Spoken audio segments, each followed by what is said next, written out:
আশা করি ভালো আছেন। সামাজিক সমস্যায় আমি ভালো নেই।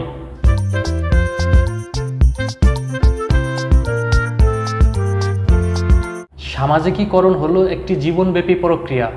এই সামাজিকীকরণের প্রধান বাহন কোনটি জানেন? পরিবার, স্থানীয় সমাজ, শিক্ষা প্রতিষ্ঠান, সঙ্গী, আরও অনেক কিছুই রয়েছে। সামাজিকীকরণ কি একটু যদি আপনাদেরকে বলি, এই প্রক্রিয়ার মাধ্যমে মানুষ সামাজিক হয়। সামাজিকীকরণ একটি শিশুকে তার সংস্কৃতির সাথে পরিচয় করিয়ে দেয় এবং মানুষের সাথে মানুষের সম্পর্ক আন্তরিক করে তোলে। একটু পরিষ্কার করে যদি বলি, একটি শিশু কিভাবে তার পরিবেশের সাথে মানিয়ে নেবে, কোন কাজটি সমাজের জন্য বৈধতা এবং স্বীকৃতি রয়েছে, তারপরে ভালো মন্দ গুণের বিচার করার ক্ষমতা, কোন পরিবেশে কখন কার সাথে কি ব্যবহার করতে হবে। দেখুন সামাজিকীকরণ আমাদের কতটা প্রয়োজন। প্রশ্ন আসতে পারে, এইখানে আপনার জীবনের এবং সমাজের স্বার্থে দায়িত্ব পালন করতে হবে।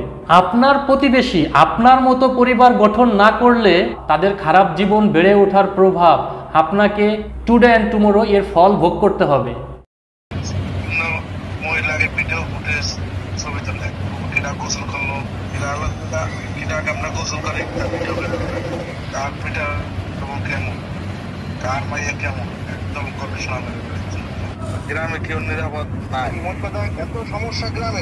ইন্টারনেট জগতে নেগেটিভ এবং পজিটিভ দিক রয়েছে। ইন্টারনেট জগতের এই অ্যাডাল্ট সাইটগুলোতে আমাদের সমাজের কিছু শ্রেণীর মানুষ যুক্ত হচ্ছে, তাদের কারণে কিন্তু আমরা সমাজে সমস্যার সম্মুখীন হচ্ছি।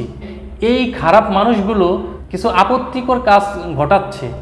সেটা হলো, আমাদের মা বোনরা কেউ গোসল করে আসছে, ফ্রেশ কাপড় পরিবর্তন করার যে সময়টা ক্যামেরার মাধ্যমে ধারণ করতেছে। স্থির চিত্র এবং ভিডিওগুলো কিছু অর্থের বিনিময়ে ইন্টারনেটের বিভিন্ন ওয়েবসাইটে থার্ড পার্টি কিছু লোকের কাছে পৌঁছে দিচ্ছে।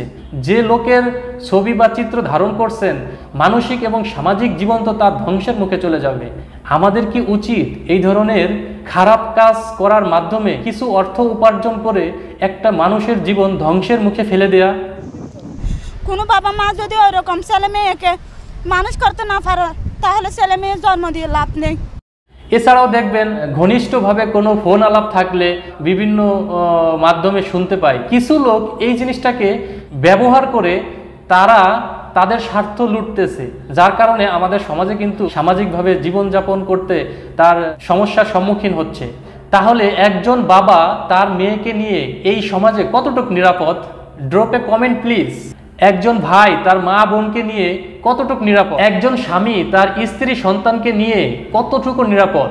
তাদের এই অজ্ঞ সরলতাকে কাজে লাগিয়ে এক শ্রেণীর মানুষ এই ধরনের আপত্তিকর অপরাধমূলক কর্মে লিপ্ত হচ্ছে।